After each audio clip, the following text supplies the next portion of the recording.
heard you question my stability. You think I'll fall just like a guillotine, but I am here to stay, won't look away. The storm is coming, so you better start running.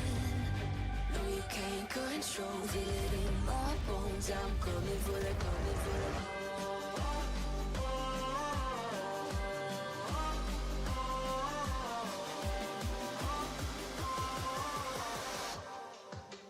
Coming for the throne.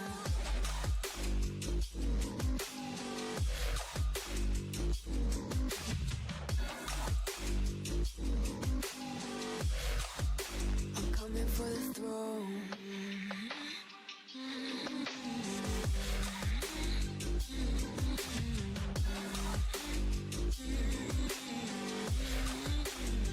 So you wanna be my enemy? You should've known I'd never kiss the rain.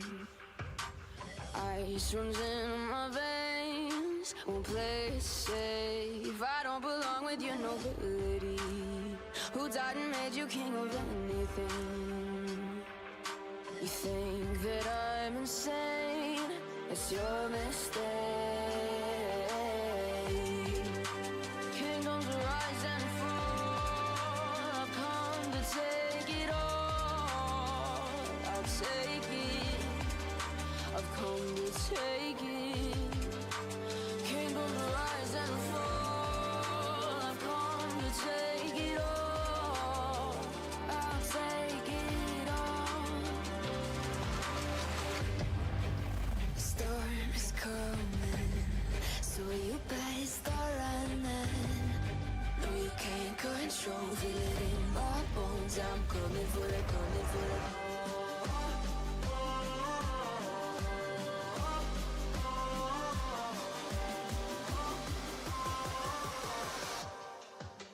Coming for the throne.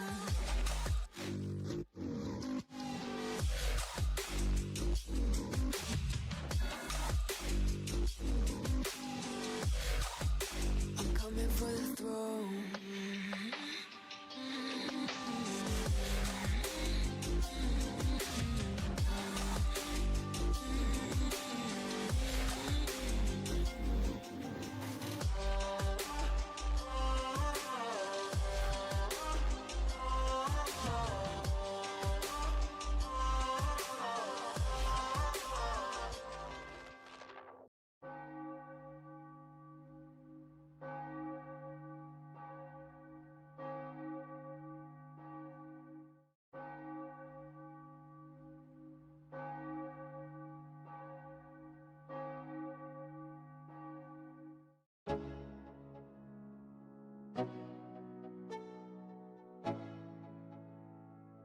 Let's go. Yo, I'm like an addict, do I gotta have it. I ain't even playing, got a really bad habit. If it moves, gotta grab it, fuse like a magnet. Lose, won't have it till I'm doomed in a casket. I ain't playing, got a weird mind. If you work 8 hours, I'ma work 9. If the shit tastes sour, you should taste mine. I'ma stay in power for a long time. Get up, nah, I ain't a quitter. Toss me the ball, I'm a really big hitter. Big picture, I'm a straight killer. Rising the song to the highest bidder. Got juice, got gas, I'ma move fast. New shoes, new tracks, like who's that? I'm new, come back, better than last. Yeah, it's a new me, never gonna look back. Never gonna look back. Cause damn, I was built to last. You move slow and I move fast, and that's facts. Only I can make a change. Slowly take a step today. I will never be the same, cause that's what it takes.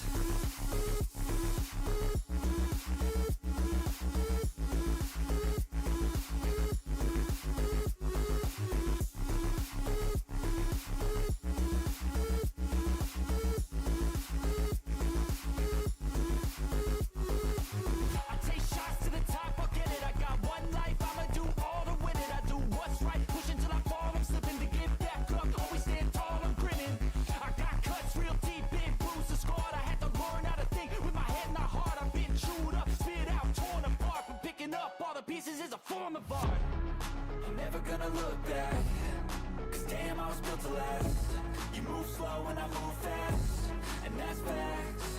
Only I can make a change, slowly take a step today. I will never be the same, 'cause that's what it takes.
All right, guys, good morning.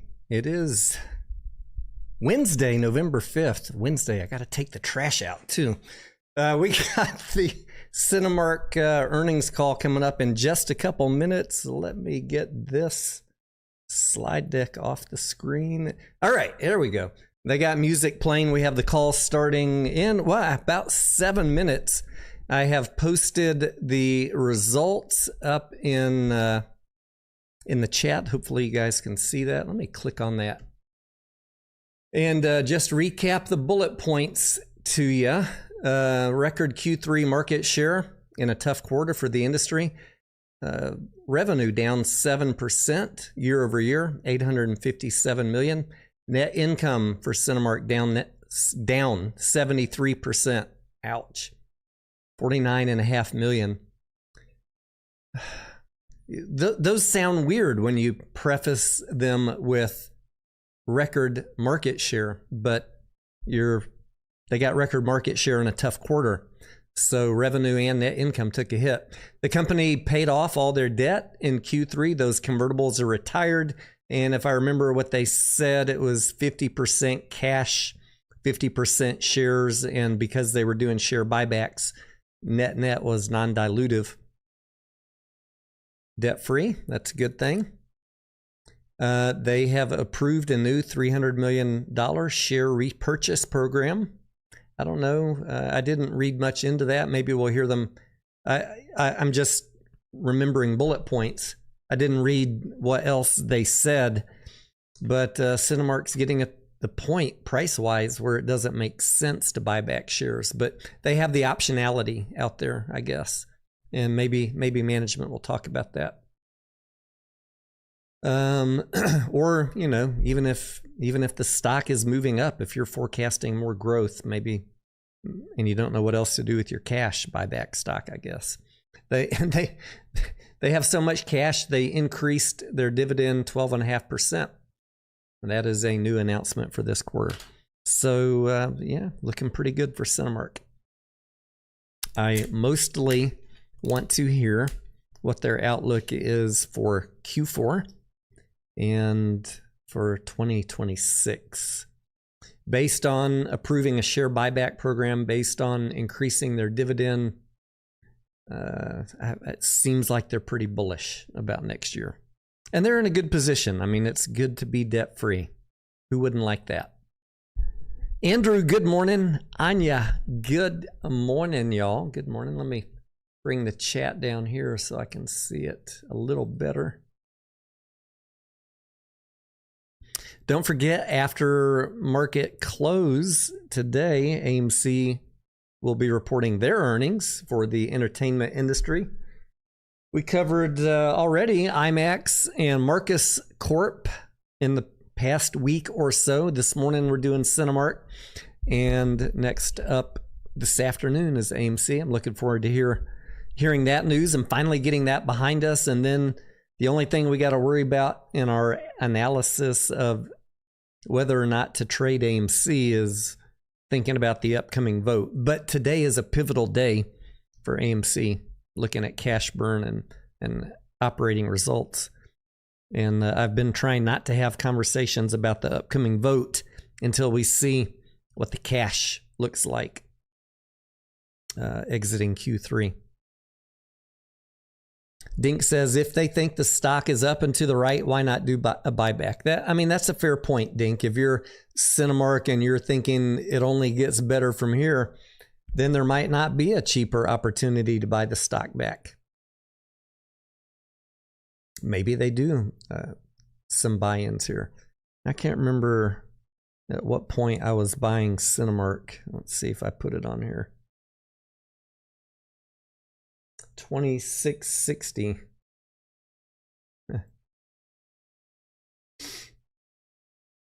So yeah, it hadn't done anything all year. No surprise. The box office has been kind of crap, but we think it gets better from here. We'll see.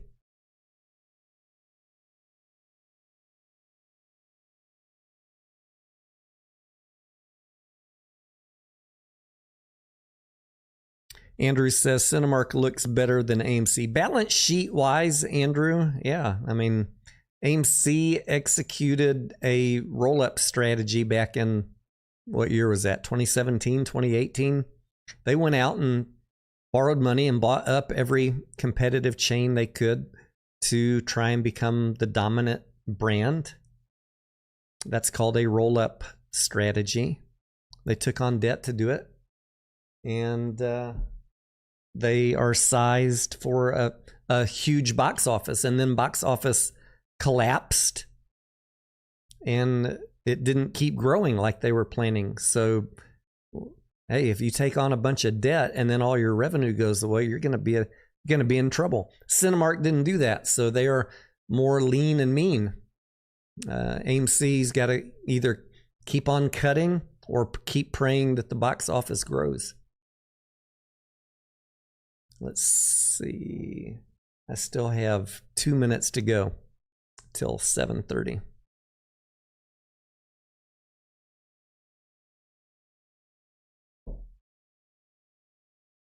Roll-up strategies, growth, and investment all can be very dangerous if you're riding on that thin edge. Some of y'all who have opened businesses or ran businesses over the last 5, 10, 15, 20, 30 years, you can relate. I've been in that seat myself with a couple of businesses, investing a bunch of money, and then the economy gets rug pulled. Yeah, I'm pretty old. I've lived through that several times, both in my corporate life and in my own, running my own business life. It's never fun. Never fun to have to scramble. AMC's been scrambling, and thanks to retail and other investors giving them money, and thanks to lenders and landlords being willing to work with them, they've been able to survive, but just barely. Maybe next year will be their year to get out of the hole on negative free cash flow and negative losses. We will see. We will see. Let's see if we got a call going on here. Nope, still music. Still music.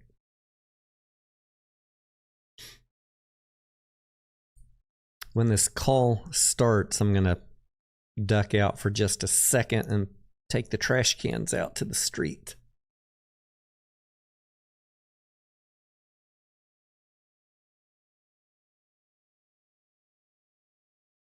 Still music. Let's see how our other cinema stocks are looking this morning. Cinemark in pre-market is what, up about 3%. AMC is 254. I know y'all can't see it. 254 up 1%. IMAX 3253 down 0.3%. Cinemark up. We already talked about that. And Dolby is up 2%. Let's put MCS on here. 1460. We like it. All right, we got the call going now. Please note this conference is being recorded. I will now turn the conference over to Chanda Bashir, SVP Investor Relations. Thank you. You may begin. Good morning, everyone. I would like to welcome you to Cinemark Holding Inc.'s third quarter 2025 earnings release conference call, hosted by Sean Gamble, President and Chief Executive Officer, and Melissa Thomas, Chief Financial Officer. Before we begin, I would like to remind everyone that statements or comments made on this conference call may be forward-looking statements. Forward-looking statements may include, but are not necessarily limited to, financial projections or other statements of the company's plans, objectives, expectations, or intentions. These forward-looking statements are subject to risks and uncertainties that could cause the company's actual results to materially differ from those expressed or implied in the forward-looking statements. The factors that could cause these results to differ materially are detailed in the company's 10K. Also, today's call may include non-GAAP financial measures. A reconciliation of these non-GAAP financial measures to the most directly comparable GAAP financial measures can be found in the company's most recently filed earnings release, 10Q, and on the company's website at ir.cinemark.com. With that, I would now like to turn the call over to Sean Gamble. Thank you, Chanda, and good morning, everyone. Over the past several years, we have made significant strides in advancing our company since the pandemic, including enhancing the experiences we offer our guests, strengthening our operating capabilities, further bolstering our competitive position, growing new sources of revenue, and driving incremental process efficiencies. These efforts have enabled us to reach multiple important milestones in our recovery, as well as attain numerous record-breaking results year after year, all of which reflect the discipline, focus, and commitment of our entire organization. This morning, I'm excited to share that we have realized another significant achievement. As of today, we have settled the final outstanding warrants related to our convertible notes, thereby fully extinguishing the remaining portion of our COVID-related debt. This accomplishment marks another major milestone for Cinemark that is the byproduct of our team's highly proficient execution and versatility, prudent fiscal decision-making, and the substantial benefits we have derived through our strategic initiatives. Furthermore, in recognition of our company's robust financial position, as well as a sustained conviction in our ongoing business strategies, team, and industry, our board of directors just authorized a new $300 million stock repurchase program and an increase of our dividend to 36 cents per annum. These results would not have been possible without the hard work, tenacity, and resourcefulness of our collective team, and I want to extend my sincere gratitude to every member across our company for all they do, including our board and key business partners who so diligently support us. The talent, passion, and determination that runs throughout Cinemark is truly remarkable and provides me with the utmost confidence in our continued ability to maintain our financial strength, actively capitalize on future growth opportunities, and deliver meaningful value to our guests, partners, and shareholders. With that in mind, let's turn our attention to our third quarter results and the road ahead. During the third quarter, North American industry box office reached $2.5 billion, which was down approximately 10% year over year, as a well-rounded slate of compelling films couldn't fully match last year's extensive lineup of breakout hits that included the highest-grossing R-rated film of all time, Deadpool and Wolverine, as well as sizable carryover from the highest-grossing domestic animated film of all time, Inside Out 2. That said, 3Q25 featured a multitude of solidly performing titles that connected well with moviegoers across a wide range of genres, including valiant superhero reimaginings such as Superman and the Fantastic Four: First Steps, heart-racing action thrillers like Jurassic World: Rebirth and F1, terrifyingly successful horror films including The Conjuring: Last Rites and Weapons, family-friendly fare such as Freakier Friday and The Bad Guys 2, and yet another non-traditional sensation, Demon Slayer: Infinity Castle, that became the highest-grossing anime film ever, generating over $130 million domestically and nearly $670 million worldwide. Notably, During the quarter, Demon Slayer Infinity Castle also became Latin America's biggest anime film of all time, and The Conjuring Last Rites grew to become the region's highest-grossing horror film ever. So while the third quarter was down slightly versus 2024 due to a challenging comparative, there were plenty of highlights which continued to showcase strong consumer appetite for immersive cinematic experiences.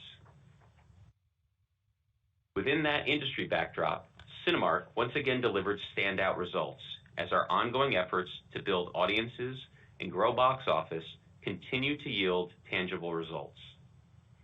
During the quarter, we surpassed year-over-year North American industry box office performance by nearly 250 basis points, and we achieved our highest third-quarter domestic market share in our company's history. The data-driven learnings, analytical advancements, and automation improvements we keep enhancing within our programming, pricing, and operating platforms, coupled with our highly impactful and evolving marketing actions, continue to provide material benefits quarter after quarter.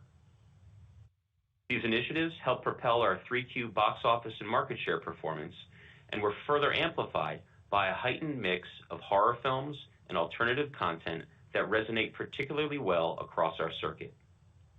Our results also benefited from a film release cadence that was well spaced throughout the quarter, thus minimizing capacity constraints. It's worth noting that our concentrated efforts to scale anime, multicultural, faith-based, music, and specialty titles produced our second highest quarterly box office of all time for non-traditional programming, trailing only the fourth quarter of 2023 that included Taylor Swift's highly successful Eras Tour film. Altogether, alternative content accounted for a significant 16% of our domestic box office in the quarter. We also achieved a new third-quarter domestic food and beverage per cap record of $8.20. This accomplishment can be attributed to superb execution by our field teams, as well as our continued focus on enhancing the variety and appeal of products we offer our guests, further optimizing our pricing, and improving ease of purchase. Overall, our collective efforts to deliver sustained top-line performance that outpaces our industry, and to do so as efficiently as possible, once again translated into solid all-around financial results. We generated $858 million of third-quarter global revenue, $178 million of adjusted EBITDA, and achieved a 21% adjusted EBITDA margin. We are thrilled to have produced yet another quarter of consistent, outperforming results, while at the same time further refortifying our financial strength and competitive position by putting our convertible notes behind us. Once again, I'd like to recognize our sensational team for their outstanding execution and impact.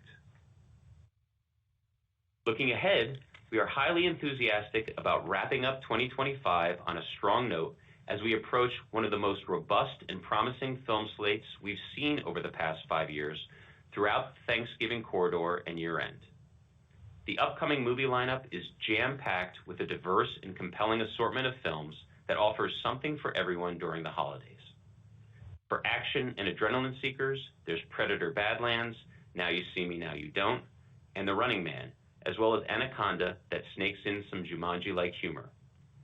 For family-going fun, there's Zootopia 2 and the SpongeBob movie, The Search for SquarePants, which are sure to entertain audiences of all ages. Moviegoers in search of some deeper emotional resonance and character-rich storytelling have Eternity, Ella McKay, and Song Sung Blue to look forward to. In contrast, for a bit of horror and suspense, there's Five Nights at Freddy's 2 and The Housemaid. Alternatively, upcoming non-traditional content includes the animated faith-based film David, as well as anime sequel Jujutsu Kaisen Execution. And of course, for those craving fantasy and spectacle, there's the highly anticipated follow-ups to their smash hit predecessors, Wicked for Good and Avatar: Fire and Ash. And beyond 2025, based on our recent conversations with our studio partners and the future development plans they've shared with us, we remain highly encouraged about further box office growth as film releases continue scaling up in size, variety, and volume. In the near term, 2026 already looks primed to captivate audiences with a slew of high-profile new releases from franchise favorites including Super Mario Bros., Spider-Man, The Avengers, Toy Story, Minions, Moana, Star Wars, Dune, and The Hunger Games, as well as original new concepts from visionary filmmakers like Christopher Nolan and Steven Spielberg. And Cinemark remains optimally positioned to make the most out of this compelling pipeline of films on account of the many distinctive advantages we have developed over time, the unparalleled value proposition we offer consumers, and the ongoing initiatives we continue to advance. Our overall aim at Cinemark is to deliver unmatched entertainment and service that consistently delights our guests and keeps them coming back for more by creating unforgettable, larger-than-life, immersive experiences that can't be found at home or anywhere else. To do that, we have been deliberate about focusing on actions, details, and amenities that make the biggest consumer impact across the entirety of our theaters, while prioritizing investments in enhancing and maintaining our circuit that distinguish us from our peers. We have also stayed highly diligent about managing and preserving the financial health of our organization to sustain our ability to make these investments even in times of macro-level headwinds. These actions have enabled us to create a differentiated entertainment experience at Cinemark that we've started showcasing more widely in our first ever comprehensive brand campaign called It's Showtime. We launched It's Showtime last week and believe it powerfully captures the joy, fun, and positive emotional impact we create for moviegoers, as well as the communal connections we foster. Moreover, the campaign challenges the notion that all movie theaters are created equal by spotlighting various facets of Cinemark's movie magic methods that set us apart from the pack, including our heroic service, immersive technology, crave-worthy indulgences, and the passion we bring to everything we do. We're excited about the many possibilities we have to augment and amplify our current marketing strategies with It's Showtime, as well as the tangible way it illustrates what is unique about our company. Leveraging our competitive edge that is reflected in our new campaign, which includes the elevated experiences we create for our guests, our financial strength, and our advanced operating capabilities, we believe Cinemark is well situated to continue thriving as we move forward. We are highly enthusiastic about our future growth prospects, including the many opportunities we have to unlock incremental value for our customers and shareholders through our ongoing strategic initiatives and continued execution. I will now turn the call over to Melissa, who will provide more information about our third quarter results, as well as our capital allocation strategy going forward. Melissa? Thank you, Sean. Good morning, everyone, and thank you for joining the call today. Cinemark delivered solid financial results in the third quarter, underscoring the effectiveness of our strategy and our ongoing operational rigor. Despite facing a softer box office environment, our team remained focused, nimble, and disciplined in their execution, successfully capitalizing on the film slate and surpassing broader North American industry box office performance year over year. In the third quarter, we welcomed 54.2 million guests across our global footprint, a 10% decrease year over year, reflecting a challenging comparison against last year's exceptionally strong film slate. We delivered worldwide revenue of $857.5 million and $177.6 million of adjusted EBITDA. This resulted in a healthy adjusted EBITDA margin of 20.7%, despite operating deleverage driven by lower attendance levels. Shifting to our U.S. operations, we hosted 33.2 million patrons and expanded our market share by 40 basis points year over year. Our outsized market share in the quarter was supported by a compelling slate of horror titles and alternative content that aligned exceptionally well with our audiences. Our team capitalized on that demand through effective showtime scheduling, agile operations, and marketing investments to drive awareness and engagement. We also benefited from minimal capacity constraints throughout the quarter. Notably, when compared with pre-pandemic levels, our market share gains remained above the 100 basis points we view as structural. We reported domestic admissions revenue of $348.5 million, with an average ticket price of $10.50. Our average ticket price grew 5% year over year, primarily due to strategic pricing actions and a higher mix of alternative content, which typically carries higher ticket prices than traditional films.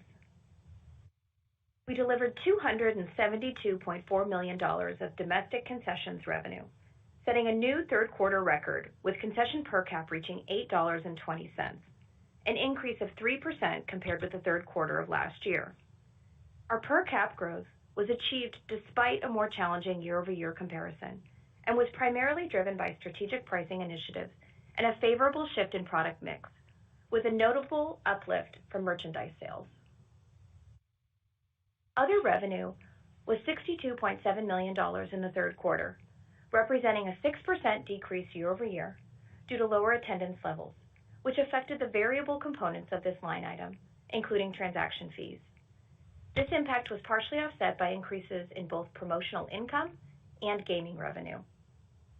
In total, our domestic operations generated $683.6 million of revenue and $140.2 million of adjusted EBITDA, yielding a solid 20.5% adjusted EBITDA margin. Moving to our international operations, we entertained 21 million guests in the third quarter.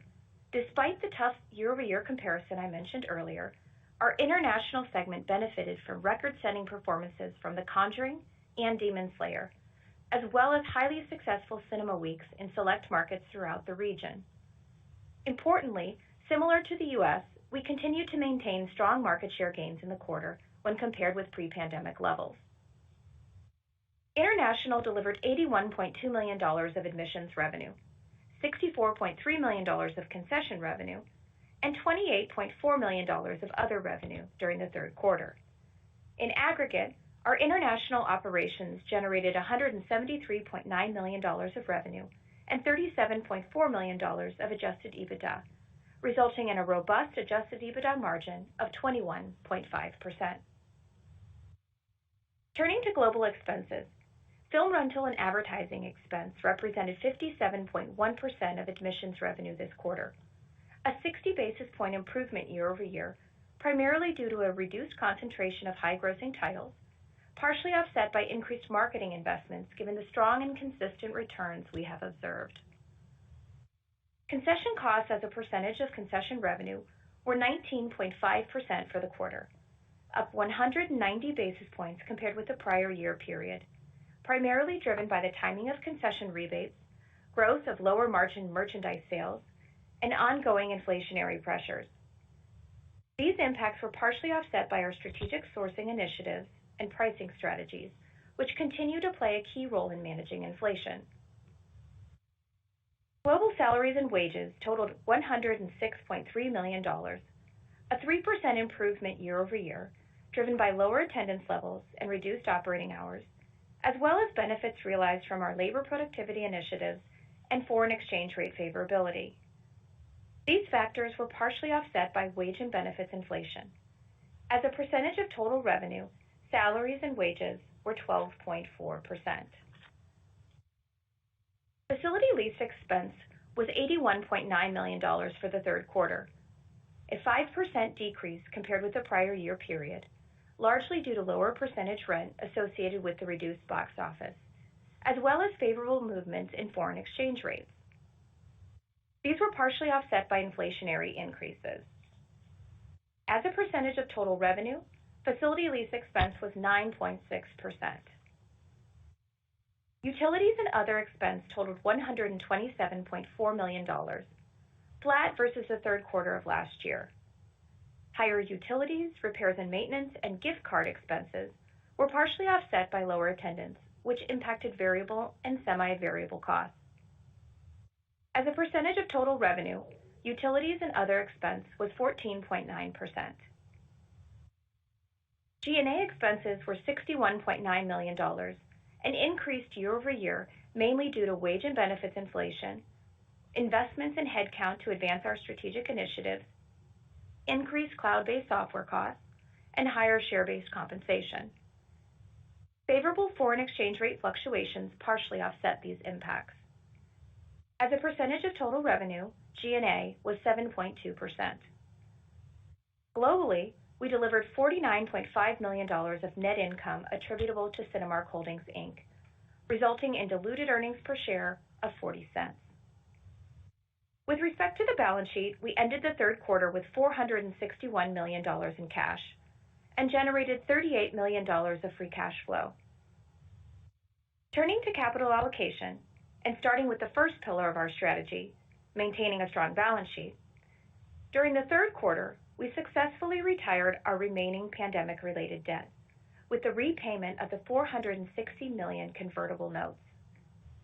This milestone underscores the strength of our balance sheet and the overall financial health of our company, made possible by disciplined execution, financial resilience, and strategic focus.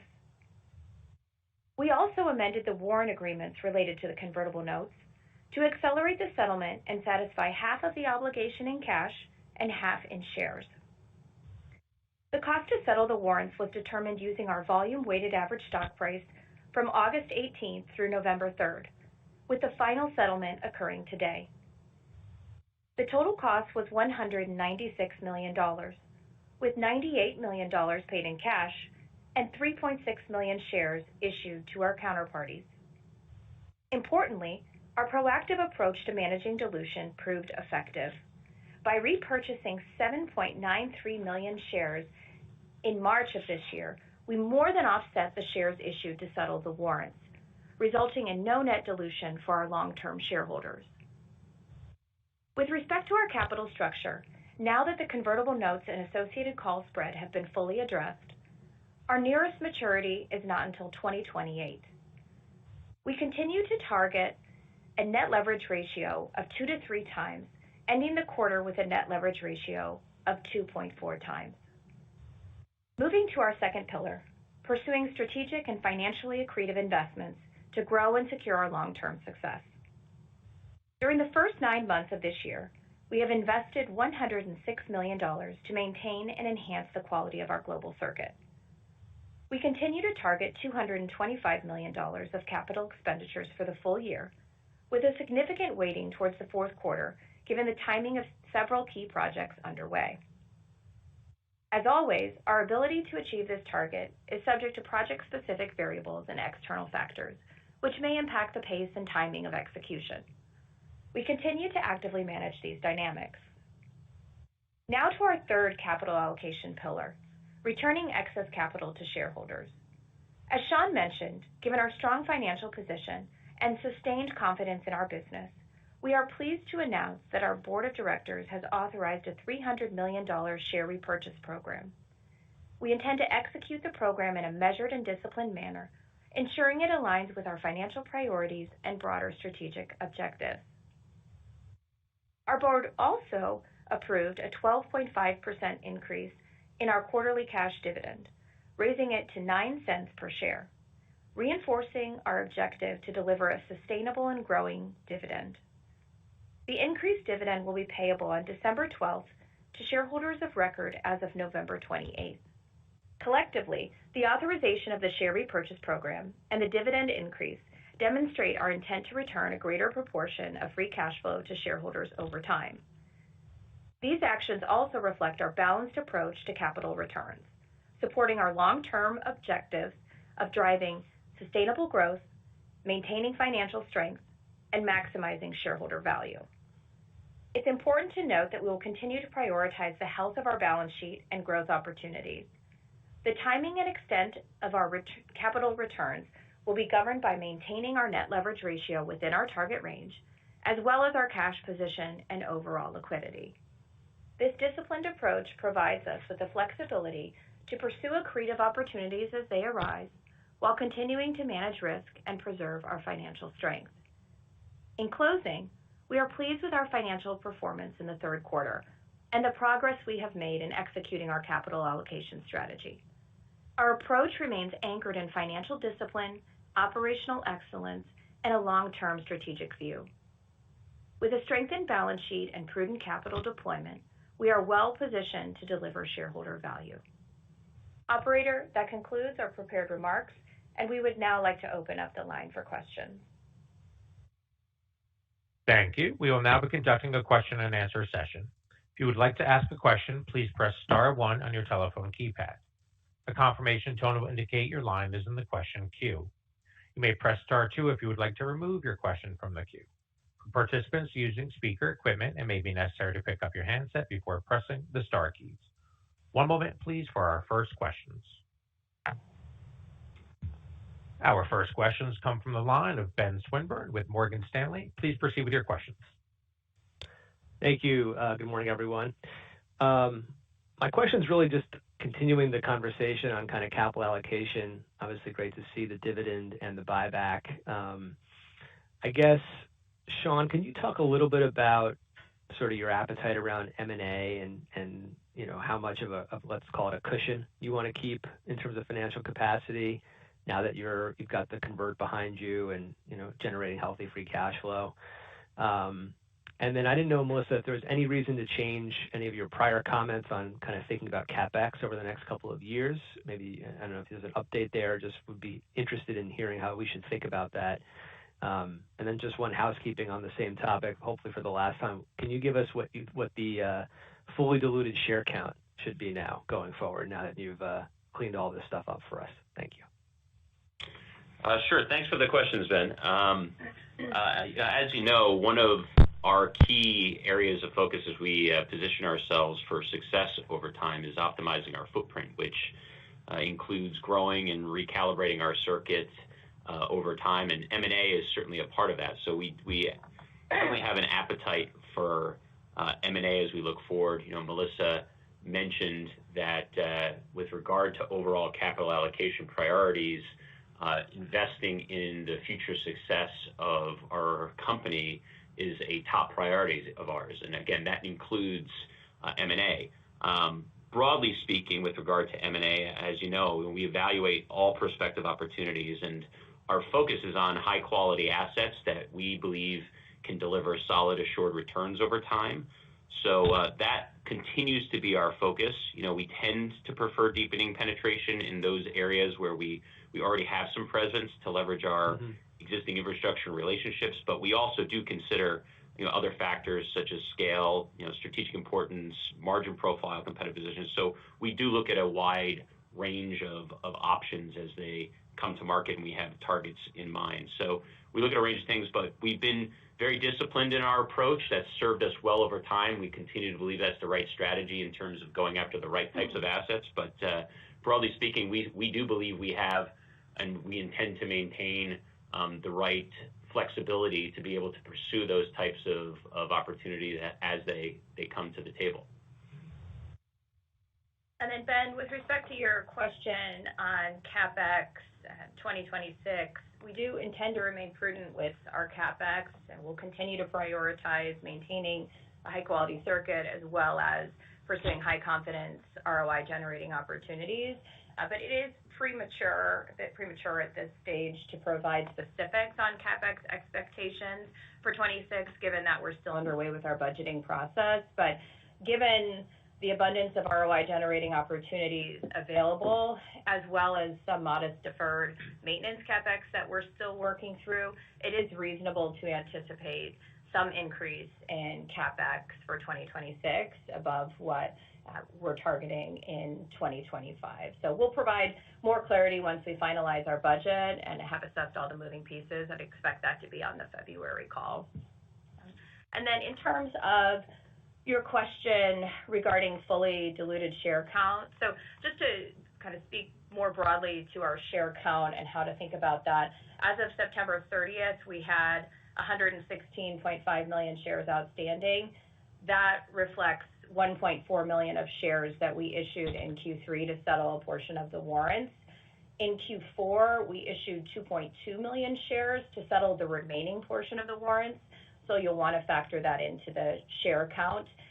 In Q4 in particular, you will still have some noise from a diluted EPS standpoint, just given GAAP accounting, but once we move forward into 2026, you should start to see our diluted share count more closely aligned with basic share count, with just modest variations for certain share-based compensation awards.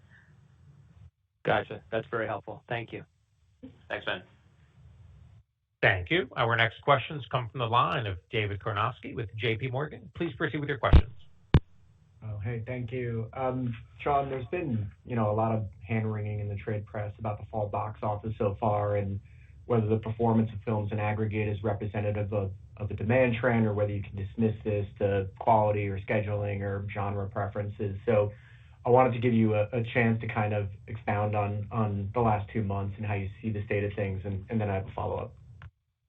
Sure. Well, look, I think when you look at the overall box office for our industry, it's always important to keep in mind it's something that needs to really be looked at over time, just due to the nature of how movies get released, the scale of those movies, ultimately how well they resonate with audiences. So I think it's tough to ever look at any short-term period and try to draw too many conclusions from that.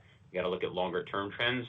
Specific to what we've seen as of late, third quarter as an example, we had some, and really October as well. When you look at just the scale of some of the movies that were released last year, you had some big overperformers in the third quarter with like a Twisters and a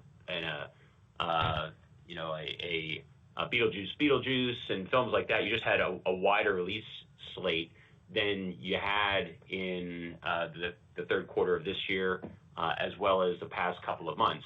But as we look ahead to November and December, the inverse is the case. You've got just a loaded slate of movies coming to wrap up the year, just the way the dates got planned out, which, on paper should far exceed last year. So we'll see how that all continues to play out for the rest of this year. So I think 2025, we still got to see. There's still, plenty of room to go in terms of that. Probably the one big difference year over year that I would call out is we didn't have a major animated release in the third quarter like we traditionally do. And I think if that had been the case, people would be looking at this year much differently in many respects.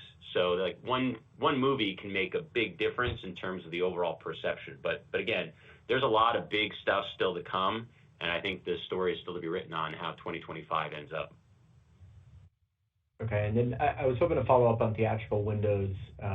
Around the time of CinemaCon, it seemed like there was a lot of talk between studios and exhibitors over this, but still work to be done or research to be executed on the topic. Maybe can you just update on where things stand, and is there any movement towards a more uniform or longer window? It's a great question. I would say that there continue to be quite a number of conversations on that matter and evaluation taking place. Obviously, there has been quite a shift in windows that happened fairly rapidly since the pandemic with regard to the timing of things, and it's become quite varied. So the overall implications of that long term on consumer behavior and how it's affecting attendance and box office patterns is still being sorted out, especially because, as you know, volume has been continuing to recover. So there are things like that which kind of muck up the evaluation a bit.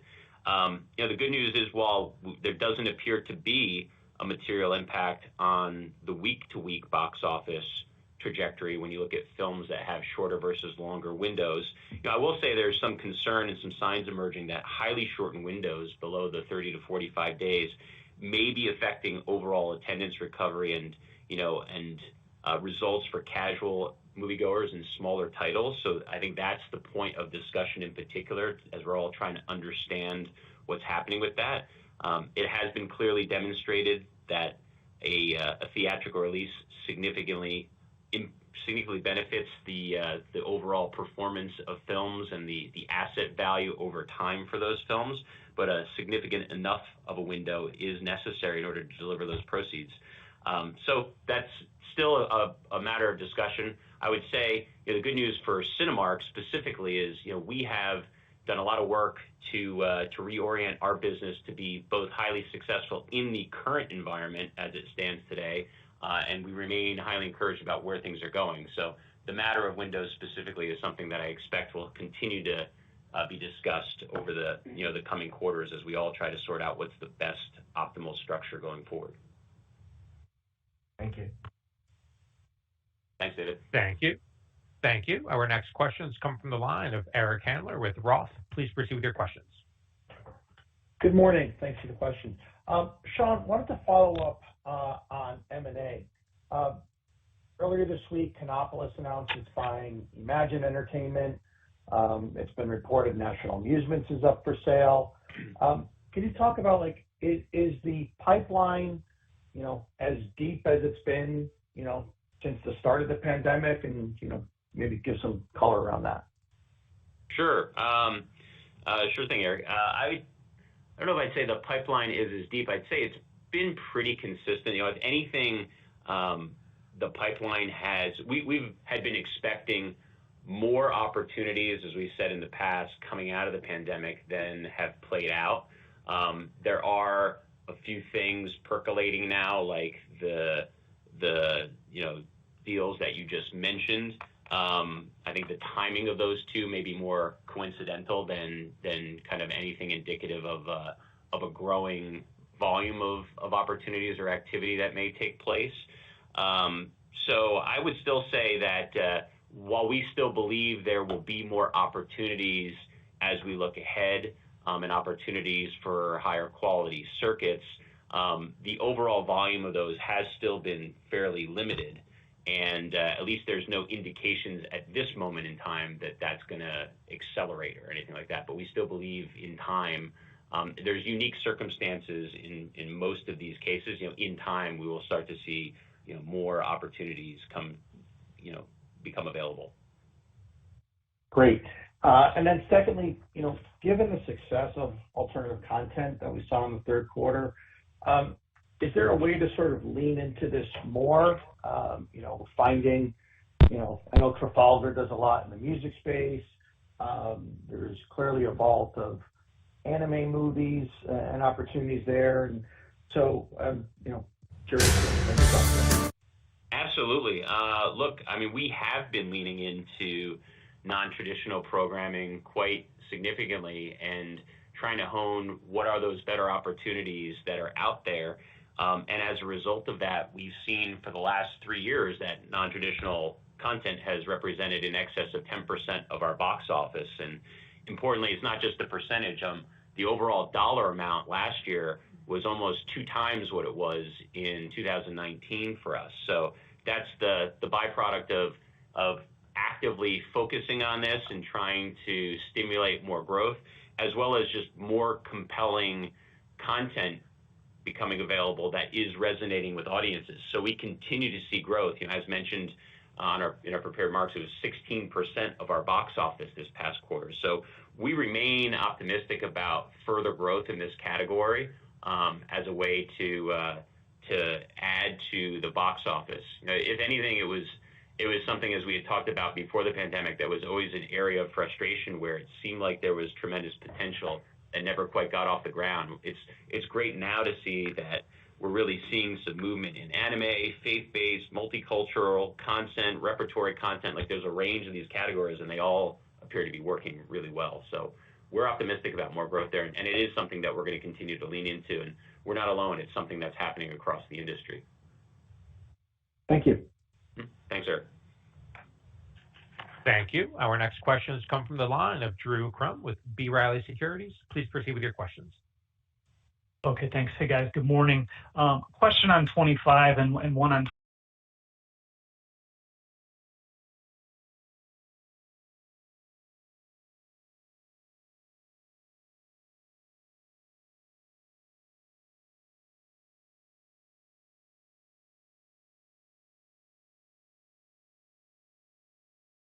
looking ahead to next year, with 26 being a World Cup year for FIFA, curious if there are opportunities to incorporate that into your programming and or if this is a competitive headwind for your business, particularly in Latin America.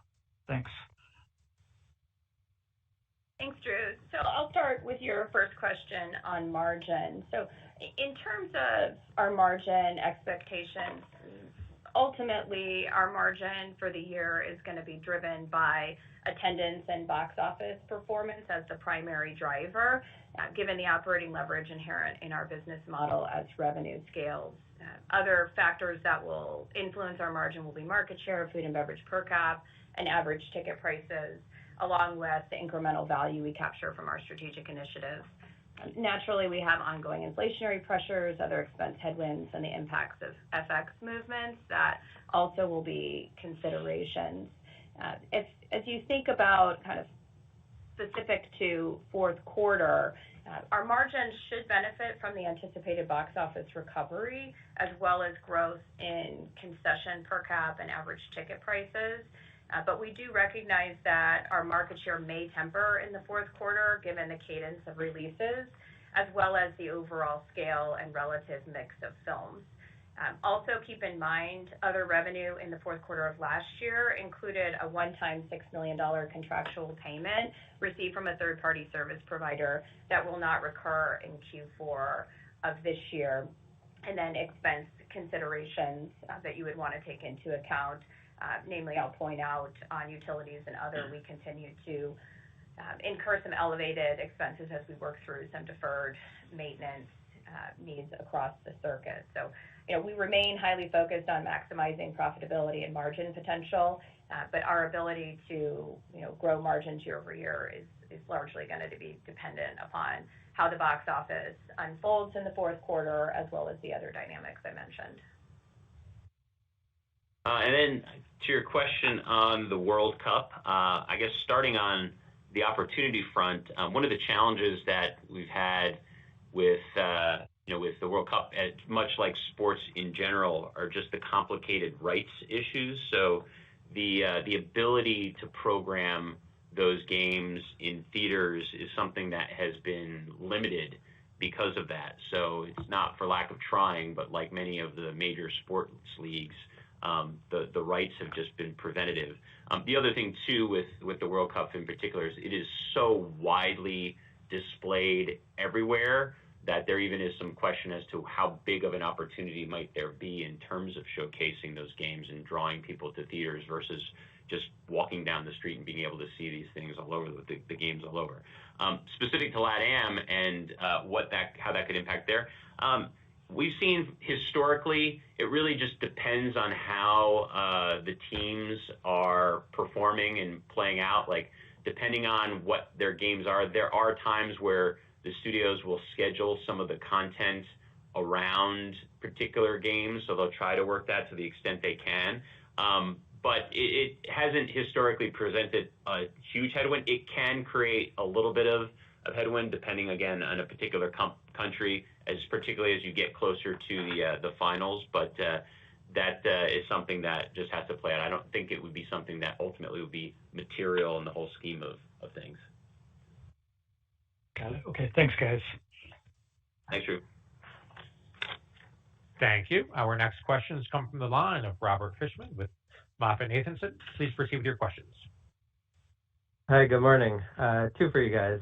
Sean, you talked about these sustained structural share gains over the past few years and the success in the quarter.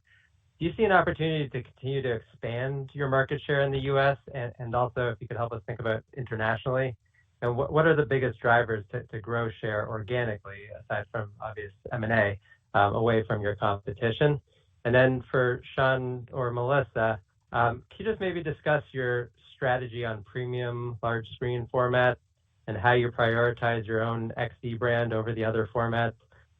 Especially, I think there was news of your recent IMAX agreement in U.S. and Latin America. Thank you. Sure. Thanks for the questions, Robert. Well, first starting with share, we've been thrilled with the results of our share over the last several years. We've been really pleased again this year that it's performed at levels even beyond our expectations, partly due to all the initiatives that we have pursued to gain those structural benefits, as well as just some further upside from the way content mix has played in our favor, as well as just the overall release cadence of films that has kept us from hitting those max threshold capacity limits. So, our focus obviously is on how do we continue to extend that further. Your question on how to do that, it boils down to a range of things. We continue to advance and hone the way we're programming our screens to extract the absolute maximum value out of each screen, getting the right films on the appropriate screens to match demand, so we don't have any underutilized capacity or just hit limitations on given screens based on the demand of individual titles. Our continued marketing efforts to build audiences and attract people to our circuit, loyalty, all those things, pricing, I mean, all that stuff adds up. And we continue to work on varied initiatives in all those areas to extend that further. And that's on really, I'm speaking mostly to just a same store basis. How do we keep growing share within our existing theaters beyond the new theaters we may add to our circuit through new builds and or M&A, as we've talked about before. So it boils down to a whole bunch of different actions that we're pursuing to extend that further, which is clearly the aim. Our hesitation to take up that kind of focus on, we've been delivering at least 100 basis points of structural gains since the pandemic. We're just waiting to see a bit of a more normalized box office environment to be able to evaluate that more thoroughly with regard to how much is structural versus how much are some of these other factors that are further boosting that. Premium amenities, I mean, look, premium amenities is something else that can play into share to a certain degree. I would say our overall strategy hasn't changed. We're continuing to lean into enhanced offerings based on the demand that we continue to see from consumers, and that's everything, when I talk about enhanced offerings, everything from seating to the food and beverage we offer to our screens as well. We announced, and it's a comprehensive strategy. I mean, we announced earlier this year plans to increase our number of Screen X auditoriums by 20 over the next couple of years. We've also announced that we're going to be adding an additional 80 D-Box seats to an additional 80 auditoriums, which already are close to 500 auditoriums across our circuit. We've been adding more XD screens. We plan to continue to do more of those. And then, yes, we also just last week announced plans to upgrade our 12 existing remaining IMAX auditoriums in the U.S. to their laser technology, add 4 more screens throughout the U.S. We're also exploring opportunities in LATAM, and we're going to be activating 3 70-millimeter projectors. So it boils down to a theater-by-theater analysis, but we're pursuing a wide range of different opportunities throughout that. So no change in strategy, just further leaning into what is an opportunity based on consumer demand. Great. Thank you for all that. Thanks, Robert. Thank you. Our next questions come from the line of Eric Wold with Texas Capital. Please proceed with your questions. Thanks. Good morning. Just one question, I guess. As you're going to head into the holiday slate and then in the next year, how much pricing power do you feel you have on ticket pricing in general, and then on XD and the other premium offerings? Trying to get a sense if you think in this environment you feel it's better to kind of raise pricing on kind of all boats, or kind of keep baseline pricing somewhat more stable, and kind of mainly push up the higher end kind of premium offerings and kind of make that more of the consumer choice instead of kind of raising pricing across the board. I can take that one, Eric. So from a pricing standpoint, we do continue to identify opportunities to optimize pricing for both tickets as well as the concession side of our business, and that's guided by robust data and analytics. Our pricing decisions, they continue to be driven by us closely monitoring elasticity of demand, which allows us to make informed decisions so that we can maximize attendance, box office incidence, and then overall revenue. We are mindful of the current macro environment, and that's we are applying a disciplined, data-driven approach as we evaluate those pricing actions. But ultimately, we want our guests to perceive strong value from their overall experience, which we believe has contributed positively to our attendance recovery and how that's outpaced industry trends. And then also when you look at the strength of our concession per cap growth since the pandemic period. So we do, continue to rely heavily on the data, but we also do see further opportunity to capture benefits on both the ticket pricing side as well as concession per caps from our pricing strategies. Got it. Thanks. Thank you. Our next questions come from the line of Chad Beynon with Macquarie. Please proceed with your questions. Hi, good morning, Sean, Melissa. Thanks for taking my question. Just one for me. Just wanted to ask about the approach towards the dividend. Obviously, great to see the increase announced here in the print today. Melissa, how are you thinking about? I know you talked about your leverage currently at 2.4 and some of the initiatives from a growth and buyback standpoint. But how are you thinking about maybe consistently raising this dividend or viewing it against some type of a payout ratio? Thank you. Yeah. So overarchingly, I mean, as you think about broadly our returns to capital or capital returns to shareholders, those decisions are guided by a balanced framework. We're prioritizing maintaining financial strength as well as investing in accretive growth opportunities first and foremost, followed by returning excess capital to shareholders. We'll evaluate payout decisions holistically based on a number of factors, and that'll include cash and overall liquidity, leverage, and strategic priorities at any given time, among other factors. But that ensures we can remain nimble and well-positioned to pursue value-creating opportunities as they arise. As we think about kind of sizing of the dividend and then the share repurchase program, we're really looking at those together, right, as means that we can execute on our strategy to return more capital to shareholders over time. So on the dividend front, objective is to provide a sustainable and growing dividend while preserving flexibility. And then the share buyback program allows us to lean in as there's excess cash to return. So really looking at those holistically, and we'll be guided in a disciplined approach as you've seen us take historically. Thank you very much. Thanks, Jeff. Thank you. Our next questions come from the line of Patrick Scholl with Barrington Research. Please proceed with your questions. Hi, thank you. Just on the concessions, I was just wondering if you could discuss if there's anything in like the macro that you're seeing and having an impact on merchandise sales, and just any detail you could provide on the merchandise component on concessions and how that sort of maps out across either the film slate or the attendee base. Thank you. Sure thing. Thanks for the question, Pat.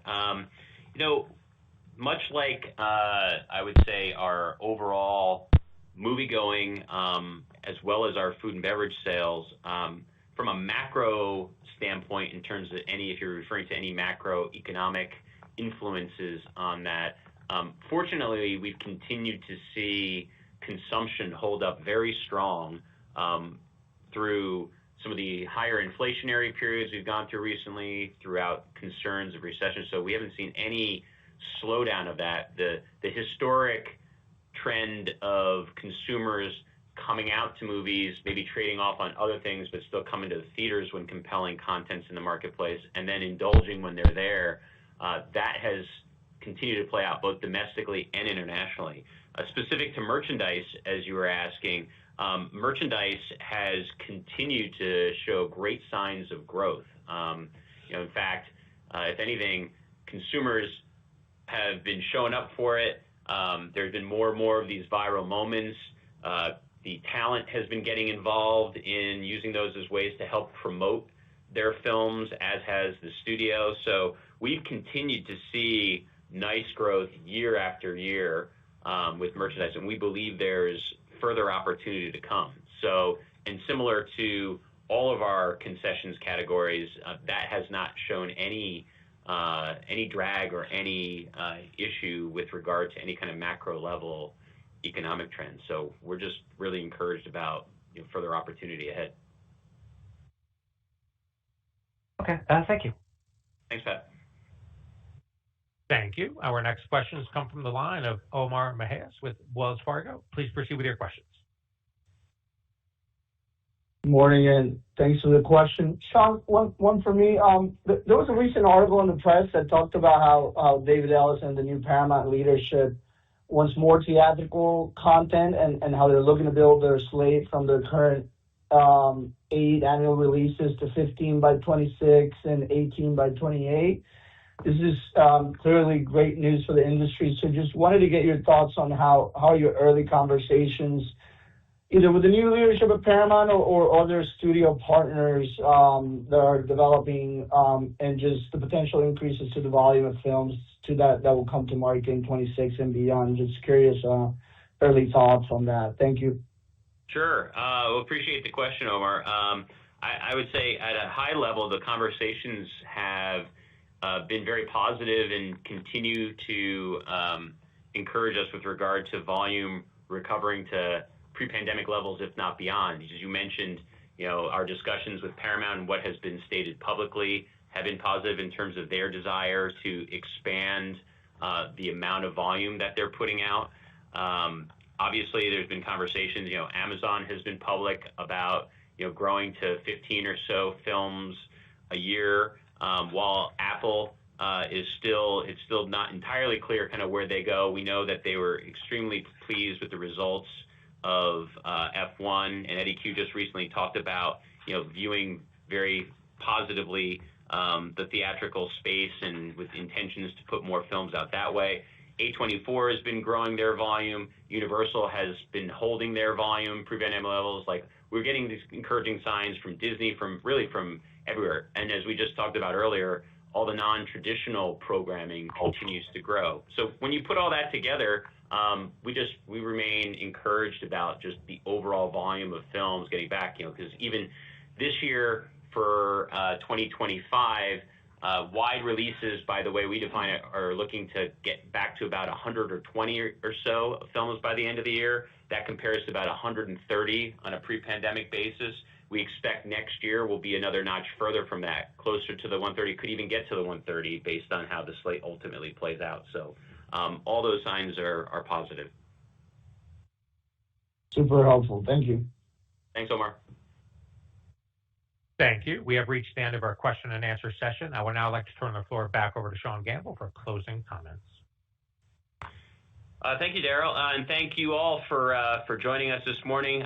We're thrilled with the results we were able to deliver in the third quarter, and again, the advances we made with capital allocation in our balance sheet, and we're looking forward to a strong close to the year and speaking with you again following our fourth quarter results. So hope you all have a great day and great quarter. Ladies and gentlemen, thank you for your participation. This does conclude today's teleconference. All right. Well, that we had a bit of interesting pre-market activity on Cinemark there. Just for a minute, it ran up over $31. Not too bad. It's going to be interesting to watch how this plays out during the day today. Let me get to the right screen here so we get that off. There we go. Pre-market for one more minute. We are at 28.96. You can see it. It mooned up to 31.14 for a second. And we'll watch Cinemark later today. And then I will be back with you guys at market close to go through the AMC earnings call. I hope to see you guys back for that. I'm going to end the poll. I asked you guys how many are planning to see Predator Badlands this weekend. We are, or at least me. I don't know if Scarlett really cares about Predator Badlands or not, but she likes the chicken nuggets. So we'll see if she goes or not. And I'll be back with you guys, like I said, end of the day. And then I think I'm going to do something different this year and just do a IMAX, Marcus, Cinemark, AMC Q4 wrap-up video. Instead of, doing the live streams and then doing a wrap-up video for each one, let's just do an entertainment, 10, 15-minute video and knock them all out. Boom, boom, boom, boom. Then we can look at them all together. And maybe that'll be easier for me, and maybe that will be better for anybody who's following the industry and not wanting to watch 4 different videos or find 4 different videos. So that's kind of the plan for the latter half of this week. I did put out an updated Railtown video last night. Be sure and check that out if you're interested in AI. What is old Railtown up to this morning? RLAIF.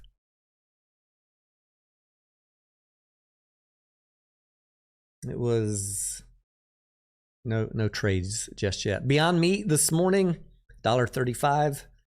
We will have a Beyond Meat earnings call on November 11th. I do not own the stock, but if you're interested in that one, I did put out a video on Sunday. GameStop this morning. Oh, there's your SMX, Andrew. Andrew's been calling out SMX. It was a good pre-mover in pre-market. Free float is 1.16 million shares. Volume 30 million. Very interesting. Keep an eye on that one. Be careful with those small floats. Play the chart. Play it smart. And GME, that's what I wanted to look at before we wrap up. $21.95. I did have a buy order go through yesterday in pre-market, a good till canceled that I had set down in this demand zone. It went all the way down to 21.58. I have another good to cancel buy order below that, above 21, below 21.58. And that did not get triggered yet, but you know, the week is still young. We're only halfway done. And if my lower buy orders don't get triggered, then you know, we picked up some shares on the nice little dip here. Anywho, the wife got home from work a couple hours ago and she wants me to come hang out with her before she goes to sleep. So I'm going to do that. I will be in Discord on my iPad and following all these stocks, and we will see you guys after market close. AMC live stream. By the dip, got a hold on ground. We've been waiting for so long. Edges rain will soon be gone. A green candle up, a red candle down. By the dip, got a hold on ground. Edges gains are dead and gone. Fuck the short